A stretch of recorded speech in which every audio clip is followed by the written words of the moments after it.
Well, that sounds like blasphemy. He's gonna hurt the I children. want that man arrested immediately. We can't do that, sir. This is America. Sir, this is a Wendy's drive-thru. The only thing you have to fear is fear itself. Hard times. The only salvation is to be good. Kids won't go to church Be anymore. good. In ancient Greece, the Minoans, who existed between 2700 and 1600 BC, used symbols of the mushroom in the form we commonly recognize as an axe, but they were never known to have fighting implements, and cutting trees down in the ancient world was a forbidden act. Axes were not used in Minoan Crete, yet we see some of the earliest mushroom symbolism here. The next people to occupy the area, the Mycenaeans, begin their era around 1450 BC. It's believed the Mycenaeans were Egyptians who settled in Crete. This is likely the time when Greece went from being tribal and matrilineal based to patriarchal. This meant lineage was passed down on the mother's side of the family, not some idea of female rulership. The society was egalitarian. Very little evidence exists of this changeover, but we see hints of it in Greek mythology, where it is said the Greeks cut down all the large trees in the Levant in order to make great sailing ships that travel around the world and were used to kill off the tribal clan families that still use the mushroom, like the Amazons. We also see hints of this in the ancient laws of Ireland, which put a person to death if he was caught cutting down a single tree. What kind of society would brag about their conquest of all female-led tribes? Did the Amazons wage war against the Greek men from halfway across the world? Of course not. The romanticized version of Greek society is a total fabrication and lie. Men were allowed to gather and do whatever they liked. Women were restricted to go out at night. The original Greek sacrament was the magic mushroom, but later on it was turned into grapes in order to cover up the original meaning. Dionysus went from being a mushroom deity to being a grape and wine deity, and that's when we see the qualities of Bacchus become the god of wine and revelry. Greece is known for the mysteries of Orpheus. Orpheus was a later version of Mithra. He wears the same Phrygian cap of liberty originating from Phrygia, a kingdom in the west-central part of Anatolia. This is also the same character as Attis of Phrygia, who is castrated and who is a later representation of Osiris in Egypt and the earlier Shiva in India. The mysteries of Orpheus later became the Eleusinian mysteries, featuring Persephone and Demeter. For the uninitiated, wine was the holy sacrament, and wine consumption was common in Greek society. But for the initiated, the mushroom was the true holy sacrament, and every year, new members of the public were allowed initiation.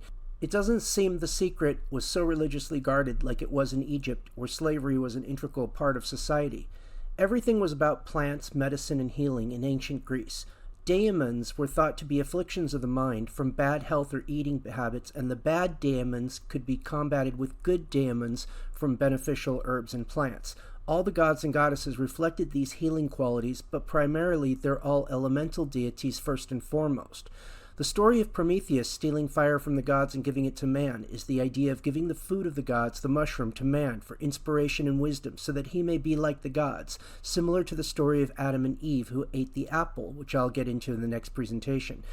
As mentioned in previous presentations, Prometheus is shown creating the first man, just like the earlier Khnum, with imagery of the potter's wheel, while Ovid's Metamorphosis tells the story of mankind being brought up from the fungus in the ground. Zeus is a thunder god like Indra, Baal, Teshub, Yahweh, and Thor. His weapon is the thunderbolt, called the Vajra in India. These were turned into arrows later on, as we can see in the shift over the years from ancient Greece to Roman coins. The eagle, as a bird, represents the mushroom cap and carries the thunderbolt, later changed to arrows. It's commonly said that Hecate was a triple moon goddess. That's ridiculous. The moon had no place in Greece. Hecate was a triple mushroom goddess, as can clearly be seen in the images of ancient artifacts.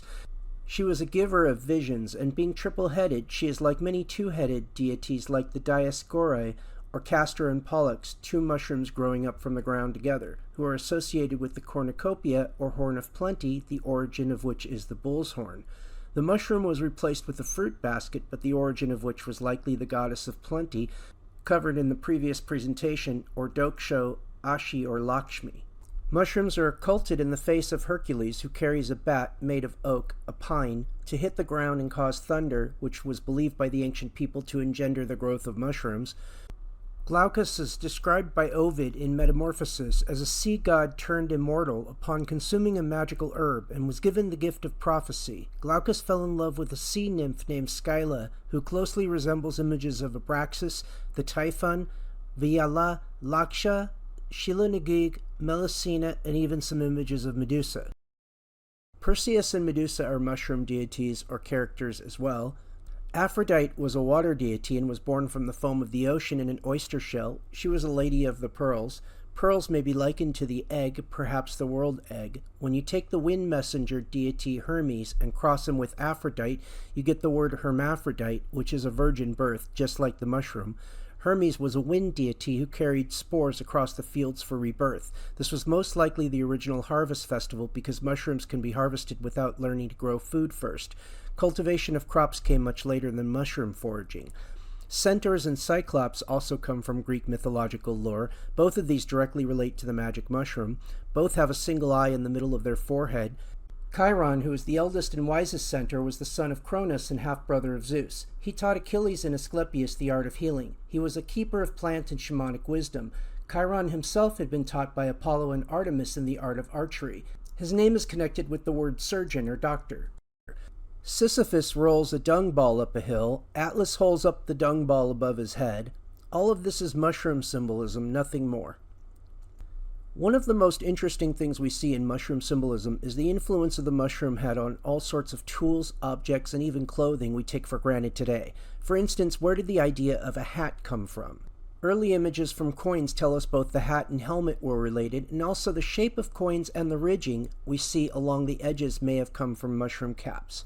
How about the umbrella or parasol? Isn't that something we see in nature when frogs and insects take cover under the mushroom cap to keep away from the rain? Or what about axes? The axe became a weapon, but it's also used to cut down trees. In the earliest times, the axe represented God, and the letter X is one of its symbols.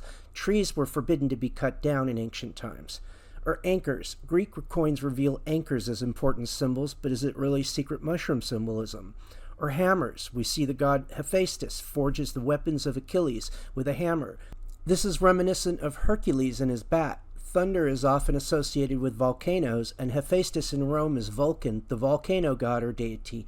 What about the wheel? In Hindu and Buddhism, there is the wheel of life. Wheels are often depicted similar to mushrooms in ancient sculpture design.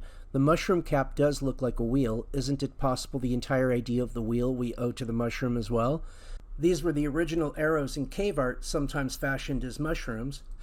Arrows, swords, and spears sometimes carry these associations on coinage and even on stelas on the ancient thunder deities like Teshub from the Hurrian pantheon. What about shields? Bactrian coins dating to early BC show the goddess Athena wielding a thunderbolt and a shield, and the shield looks very much like a mushroom. This is reminiscent of Indra from India with the thunderbolt, the vajra in one hand and the mushroom button in the other. Were all these tools that humanity uses and takes for granted actually created based on the visual representation of the magic mushroom? It certainly looks like it to me. This concludes the presentation titled You Can't Unsee It, Episode 5, Ancient Greece and Monster Mythology. For more information on this subject, visit ancientpsychedelia.com and check out the free online version of the book Ancient Psychedelia, Alien Gods and Mushroom Goddesses. Thanks for watching. One last thing I should mention, if you enjoyed this video and you'd like to support me in my work, here are several ways you can do that. It does help tremendously, and I really appreciate it.